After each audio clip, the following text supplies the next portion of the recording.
생활 속 법률 히어로 이승우 변호사의 사건 파일.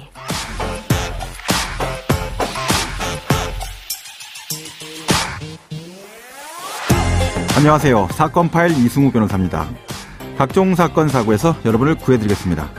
오늘 열어볼 사건 파일은 베트남 형법 관련 내용입니다.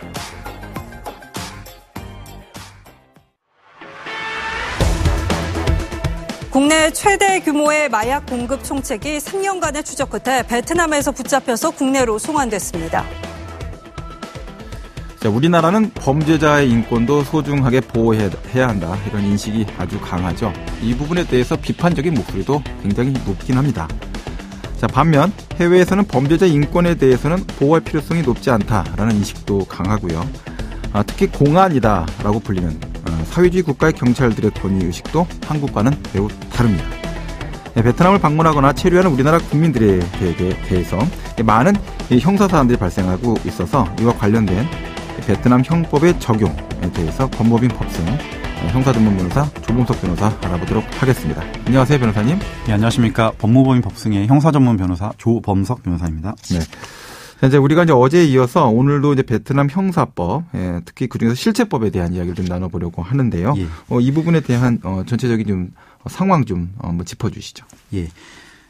최근에 베트남에서 우리나라를 방문하거나 유학 또는 일하러 온 사람들이 늘어나고 있습니다. 네네. 마찬가지로 우리나라 국민이 다양한 이유로 베트남을 찾는 경우도 많은데요. 예.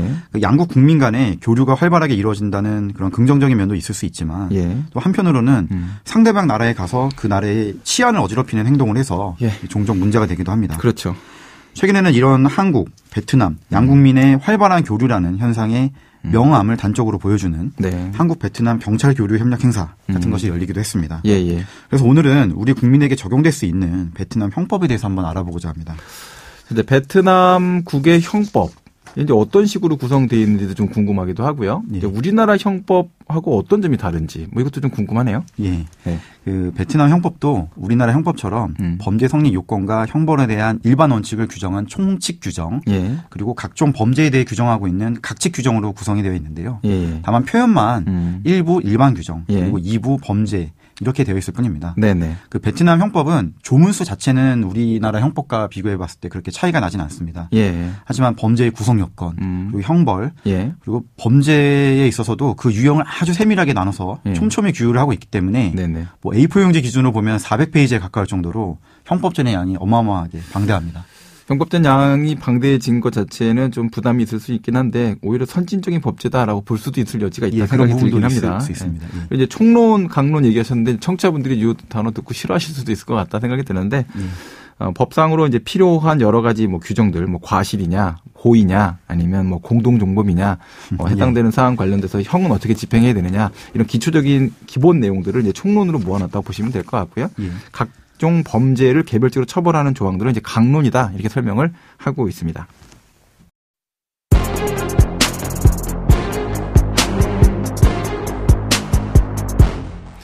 자, 앞서 이제 주제를 소개해 주시면서 우리나라 사람이 베트남에 가서 범죄에 연루되는 경우가 있다. 이제 이렇게 설명을 해 주셨어요. 청취자분들 중에서는 아니 한국 사람이 한국법 적용을 받는 거지 왜 베트남 법으로 처벌받아요? 베트남 형법 적용이 됩니까? 또 이렇게 궁금해하시는 분들도 있으실 수 있거든요. 이 부분 좀 설명을 하고 우리가 이야기를 계속 이어가 보죠. 그 베트남 형법 제5조에서 본 형법은 베트남의 영토 내에서 발생한 모든 범죄 행위에 적용한다라고 해서 속지주의 원칙을 명확히 하고 있습니다. 이에 따라서 여행이든 체류든 베트남 영토에서 범죄를 저지른 한국인도 당연히 베트남 형법에 따라 처벌받을 수 있습니다. 특히 마약이나 성매매 알선과 같은 성범죄 그리고 각종 그 사기 범죄에 연루되는 경우가 많은데요.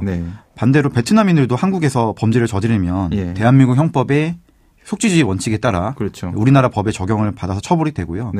저도 지금 이제 많은 베트남 형사 사건을 지금 다루고 있습니다. 이게 이제 베트남에서 형사처벌 받고 한국에서 형사처벌 받고 그리고 끝나는 문제가 아니라 실제로는 이 사건 관련돼 갖고선 또 베트남으로 돌아가서 문제가 될 수 있고 한국으로 돌아가서도 또 처벌받을 수 있는 이런 여러 가지 문제들이 또 있죠. 속인주의적 문제가 또 있긴 한데. 자, 그 얘기는 이제 오늘 주제가 아니니까 좀 제외 놓기로 하고요. 자, 베트남 형법의 특징이 좀 있을 텐데 예. 우리나라의 그 형법과 이제 비교를 해서 어떤 점들이 좀 다르고 특징인지 좀 소개를 좀 몇 가지 해주시죠. 예.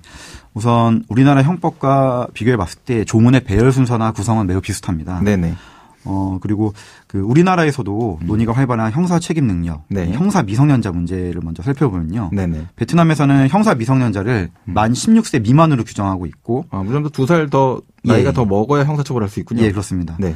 하지만 그 14세 이상 16세 미만의 경우에는 예. 살인이나 강도, 강간죄를 비롯한 일부 중범죄에 대해서만 처벌할 수 있는 것으로 이렇게 범죄별로 좀 나눠서 규정해놓고 있습니다. 처벌 가능한 그 책임 연령을 예. 중범죄일 경우에는 14세까지 낮춰놓은 경우도 있다라는 거군요. 예.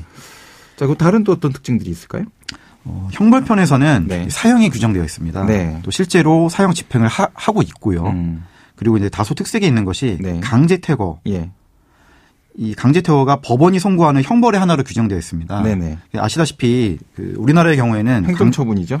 예, 그렇습니다. 강제퇴거는 법원이 아닌 법무부에서 시행을 하지 않습니까? 그렇습니다. 근데 이제 베트남의 경우에는 예. 법원이 선고를 하면서 예.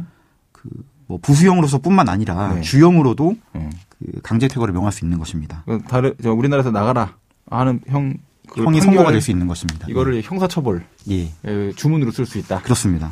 피고인은 강제퇴거한다. 예, 이렇게 그렇습니다. 주문으로 쓸 수 있다 이런 얘기군요. 예. 부수형으로도 쓸 수가 있고요. 예, 예. 자, 또 다른 어떤 특징들이 또 있을까요? 또 그 사회에 대한 위험성의 성질과 정도를 기준으로 해서요. 네네. 범죄를 분류해 놓고 있는데요. 네네. 특히 지극히 중대한 범죄. 지극히 중대한 범죄. 일단 특히 지극히 중대한 범죄. 예. 그리고 지극히 중대한 범죄. 예. 또 중대한 범죄. 예. 중대하지 않은 범죄. 이런 식으로 여러 개로 분류를 해놓고요. 표현이 어려운데 이거 예. 어떻게 구분합니까? 구분하는 기준도 거기 기재가 돼 있습니까? 기준 관련된 거는 아마 좀 판례나 이런 것도 형성이 될 텐데 예, 또 베트남 법원 판례가 좀 접근하기가 쉽지가 않다는 얘기를 좀 저도 듣긴 해서 예. 이렇게 범죄 분류를 해놓고 그 각 범죄별로 예. 법정형의 상한과 하한을 예. 따로 정해놓았습니다. 아, 그렇군요. 예. 예. 그리고 양형사유라고 하죠. 예. 형을 가중하거나 강경화하는 사유들을 예. 굉장히 세부적으로 규정해놓은 특색이 있습니다. 보통 우리나라 같은 경우에는 네. 판례에서 설치하는 그런 내용들을 전부 그 법 규정에 양형위원회에서 판단할 것 같은 그런 양형지표 같은 것들을 실질적으로 형법에 넣어놨다는 얘기인가요? 그렇습니다. 되게 독특한 부분이 있군요. 매우 독특하고 또 그런 면 때문에 굉장히 법 규정이 방대해진 면이 있습니다. 어떻게 보면 그 판사를 못 믿는다는 얘기일 수도 있어요.